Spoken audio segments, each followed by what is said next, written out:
The wind howled across the North Sea as John Darwin pushed his canoe into the water, his hands trembling, not from the cold, but from the weight of what he was about to do.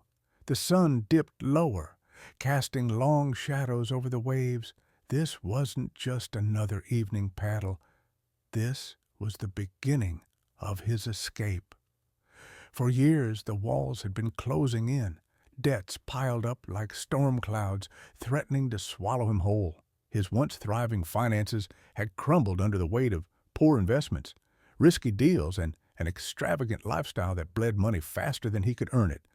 But it wasn't just the debt. It was the suffocating expectations, the family that leaned on him for everything, the life he no longer controlled. As the tide carried his canoe further from shore, John reached into his pocket, pulling out a waterproof pouch. Inside was a carefully folded note, a letter he had debated leaving behind, but ultimately couldn't. It was easier to disappear than to explain. The plan was simple: vanish, let them believe he was dead, and step into a new life without the burdens that had shackled him. The canoe rocked as he paddled deeper into the sea, each stroke a step closer to freedom. He had memorized every detail of the plan, down to the minute. Soon he would overturn the canoe, make it seem like a tragic accident, and swim toward a hidden refuge. He had spent months planning this: maps, supplies, a secluded spot where no one would find him. But no plan is ever perfect. As John took one last look at the coastline, a deep sense of unease settled in his chest. The darkness of the sea stretched endlessly before him. He had imagined freedom would feel exhilarating. Instead, it felt like drowning in a different way. Then, with one deliberate motion, he flipped the canoe. The cold water swallowed him whole. The icy water hit John Darwin like a sledgehammer. His lungs clenched, his muscles locked, and for a brief second, instinct screamed at him to claw his way back to the canoe. But this wasn't an accident. This was the plan. He forced himself to let go. The canoe bobbed for a moment, then drifted away under the pull of the waves. It wouldn't be long before someone found it, an empty vessel with no trace of its owner, the perfect illusion of a tragic accident. John kicked his legs, pushing toward the coastline, but not the shore he had left behind. His true destination lay hidden beyond the jagged rocks, where a carefully chosen hiding spot awaited him. His breath came in short, sharp gasps as he swam through the choppy water. Every stroke felt like a battle against the weight of his own deception. Was he really escaping, or was he drowning in something far deeper than the sea? Minutes stretched into eternity, but finally the shadow of the coastline loomed closer. A narrow inlet, nearly invisible from the main beach, provided the cover he needed. Dragging himself onto the rocky shore, he collapsed, chest heaving. His clothes clung to him, heavy with seawater and the weight of what he had just done. For a moment he lay still, staring at the sky. The world continued as if nothing had changed. Somewhere beyond the waves, his family would soon be receiving the worst news of their lives. A missing man, a capsized canoe, a tragedy. He closed his eyes. He couldn't afford to think about that now. Shivering, he forced himself to move. He had prepared for this.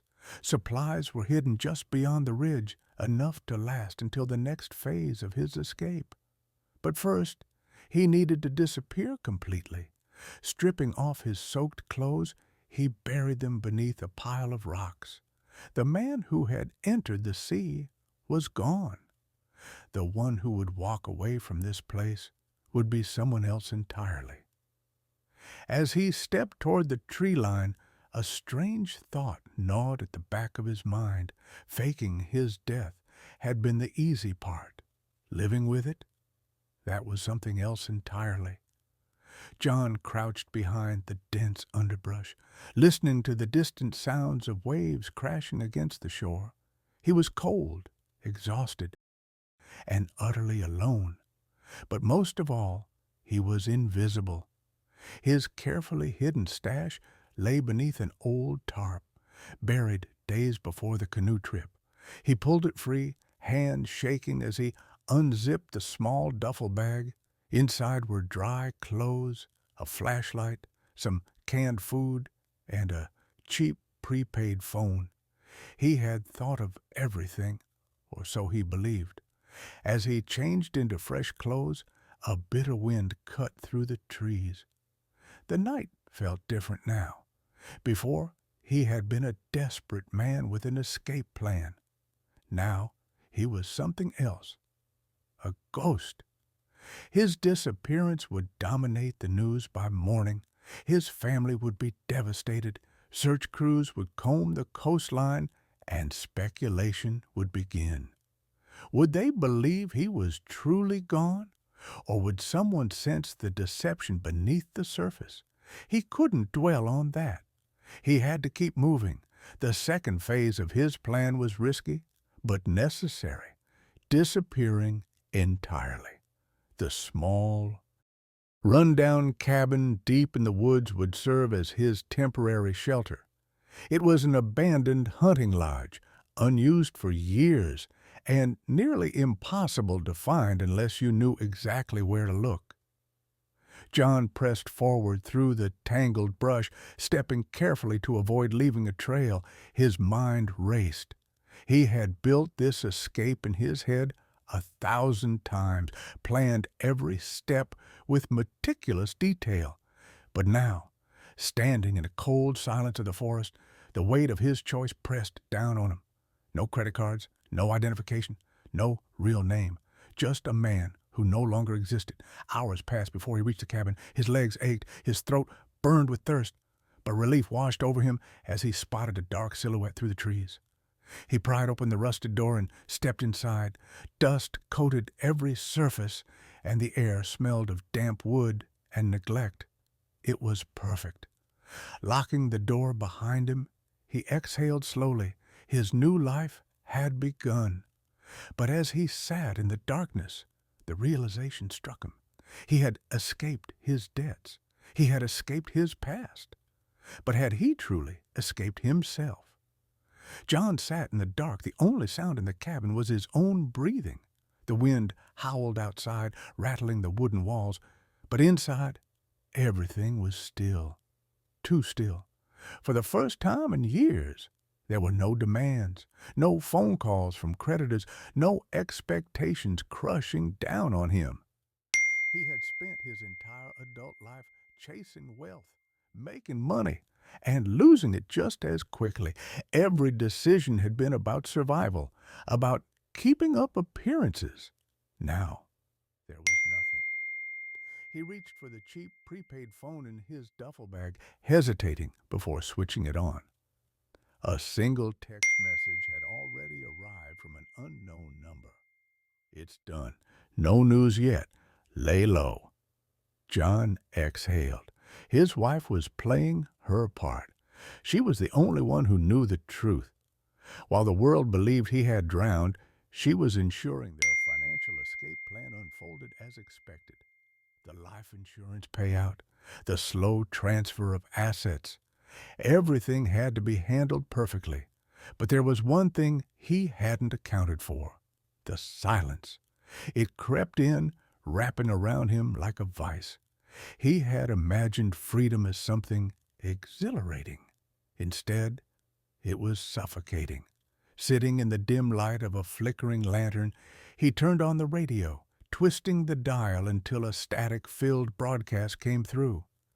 The familiar voice of a news anchor sent a chill down his spine. Authorities continue their search for John Darwin, the businessman presumed drowned off the northeast coast. His family has expressed their devastation as rescue teams scour the area. His family, his sons. John clenched his jaw. He had rehearsed the justifications over and over, how this was for the best, how it was the only way out. But hearing the pain in the reporter's voice, imagining his son's grieving a father who was very much alive, made it feel less like an escape and more like a crime. He shut off the radio. Guilt was not an option. Regret was a luxury he could no longer afford. John had no choice but to commit to the lie, no matter how deep it buried him. Pulling the blanket tighter around his shoulders, he stared into the darkness, knowing that tomorrow the world would wake up to a reality he had carefully orchestrated, and he would have to live with it. Days turned into weeks. The world had moved on, but John Darwin remained a ghost. The abandoned cabin became his entire existence. He woke with the sunrise, spent his days pacing the small wooden floor, and slept when the darkness felt too heavy to bear. The silence that had once unnerved him became his only companion. He couldn't risk venturing out, not yet, but patience was wearing thin. His wife was supposed to handle everything on the outside, the life insurance claim, the careful transfers, the groundwork for his new identity. But the silence from her side was deafening. No texts, no updates, nothing. John turned on the radio, as he did every evening, his fingers tightening around the dial as he searched for news. And then, his name. Authorities have intensified their investigation into the disappearance of John Darwin, citing inconsistencies in the timeline of events. His family, still mourning his loss, remains cooperative, but officials have not ruled out foul play. His stomach twisted. Inconsistencies. That was dangerous. That meant someone was asking too many questions. He needed answers. Grabbing the prepaid phone, he turned it on, waiting for a message that never came. The number his wife had used before was no longer active. He tried calling, but the line was dead. A slow, creeping realization settled over him. Something was wrong. The plan had been airtight. He would disappear. His wife would collect the money, and they would reunite in another country under new identities. But now, uncertainty gnawed at him. Had she been caught? Had she changed her mind? Or worse, had she betrayed him? John felt his breath quicken, his thoughts racing. He had trusted her with everything. She was supposed to keep him safe, to protect their future. But what if she had taken the money and left him to rot in the shadows? No, he couldn't believe that. But he also couldn't ignore the reality. He was trapped, hiding in the woods, waiting for a plan that might already be unraveling. John clenched his fists. He had faked his death to escape his past, but now he might have to come back to life to survive his future. John Darwin could feel the walls closing in. The plan was unraveling, and the silence from his wife wasn't just unsettling. It was a warning. Something had gone wrong, and he was running out of time. He could stay hidden, wait for answers that might never come. But that wasn't an option anymore. If the authorities were asking questions, if inconsistencies were surfacing, then it was only a matter of time before someone uncovered the truth. John had to make a choice. To remain a ghost meant surrendering his fate to uncertainty. But stepping back into the world, that was even more dangerous. He spent one last night in the cabin, staring at the ceiling, weighing the risks. The thought of returning filled him with dread. He had spent so long planning his escape, only to now consider undoing it all. By morning, his decision was made. He couldn't trust anyone, not his wife, not the system, not the illusion he had built. If he wanted to survive, he had to take control. Before the sun rose, he gathered his few belongings, erasing all traces of his presence. He ditched the prepaid phone, buried what remained of his supplies, and took one last look at the place that had been his prison. Then he walked away. back toward the life he had tried to leave behind. The journey was slow, deliberate. He stayed off the main roads, moving under cover of darkness, slipping through the edges of towns where no one would recognize him. His face, once plastered across newspapers as a tragic loss, was now a puzzle waiting to be solved. By the time he reached civilization, his heart pounded with anticipation. He needed to know the truth. Had his wife betrayed him? Had the authorities figured out the scam? Or was there still a way out? He stepped into a dingy internet cafe, pulling his hood low as he sat at an old computer. The screen flickered to life, and his fingers hesitated over the keyboard. Then he typed his own name into the search bar. The results made his stomach drop. Headlines flooded the screen. His wife had played her part well, perhaps too well. She had mourned him publicly, given interviews, shed tears in front of cameras. But then, buried beneath the latest articles, was something worse. She had been arrested for fraud. The insurance company had grown suspicious. Investigators had dug too deep, and now she was facing charges.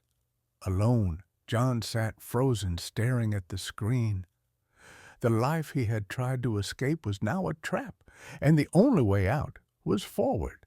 He couldn't disappear again. Not now. John Darwin had faked his death. Now he would have to fake his resurrection.